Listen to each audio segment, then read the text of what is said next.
I have played poker with you. Yes, you have. And you are, I think we did this at some, this, by the way, this sounds like a potential episode of an upcoming. Are you pitching episodes to get more no, in? No, I'm not, I don't have to be in it. Oh, boy. This was at, I knew this was a mistake. This was at.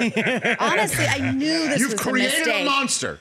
Okay, so I think either it was with your husband or with you, because, you know, our kids go to school together. Yes, and this they is do. one of those retreats with the kids. Oh, the camping trips? And so, yeah, it got down to the point where the parents grabbed these sugar packets and sat around a table and played poker with sugar packets. It was tough times. Now, did we ascribe actual American currency to the sugar packets? I don't know if that actually happened. I don't know if that actually happened. By the way, Andrea Savage you are a savage poker player. Thank you. You are. By the way, that is a compliment. Thank you. I knew it was a compliment. I took it as one. How long have you played poker? I've played for about, I think it's 14 years. That was so exact. Okay. That was a weirdly exact 14 number. years, 3 months, 14 years, 7 days. 3 months. And I'd say give or take like 2 hours. Have you ever played in the World Series of Poker? I have played in the World Series of Poker. I've never played in the main event, but I've played in different events there. I've never won a bracelet or anything like that, but I've won some bigger tournaments in Vegas.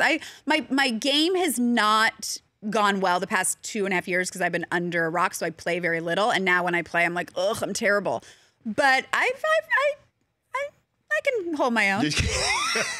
By the way, we always say here on the show, when you go higher register, it's when you're really trying to tell the truth right there. You're trying to be really humble about it, but you just went higher register with your voice right there. Okay. I find that people lie. I feel like people's voices go high when they lie. Like if you get a haircut that just doesn't look great and you're like, oh, I got my haircut, does look good. And they're like, yeah, I think it looks good. Like I feel like people go real high and I'm always like, your voice went high, you're lying. Like, I feel like they go the other way. Our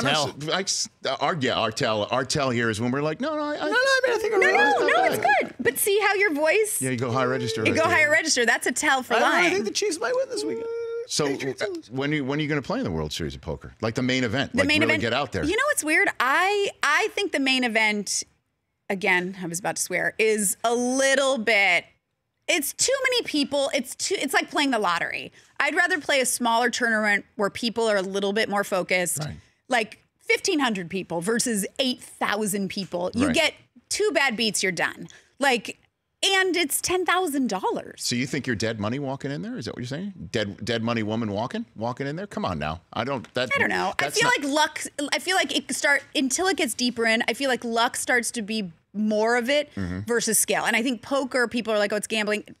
Poker is very much a game of skill. And over time, if you're good, you will come up ahead. But I like to hedge my bets and have it be where the luck and the skill are a little bit closer. And I feel like the main event, luck has to play too big of a portion in it, especially near the beginning. Now, would you, it's too many days. If you go there, would you wear like the wraparound shades or the hoodie and the earbuds and all that sort of business? I will say, no, I like to be out. I don't wear a sunglass. I'm just like, here I am. Look at me. Yeah. Look at my face. Decide what's happening. Decide what's happening. Yeah. I used to take my wedding ring off, though.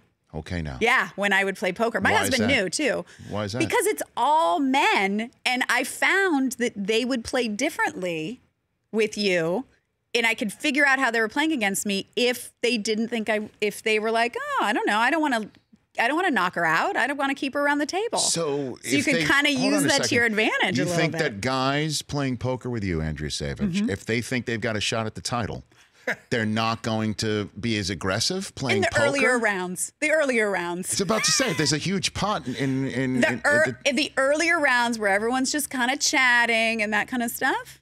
Yeah. So do you check raise with your non-ringed hand? Do you use that to your advantage? I feel like it's making it sound like I have a whole routine. I don't think it was that thought out where I was like looking at my cards with my left hand more than my right, although that is the hand that I do look at. Okay. So, it's just like you're chit-chatting, and there's especially back then, there weren't a lot of women there, and so I think it was like, oh, well, we're not going to, they'd be like, I would call, but you know what? Forget it. You're easy on the eyes, kid. Yeah, I'll fold. And then you're like, all right, great. I'll fold my pocket aces. Honestly, yeah.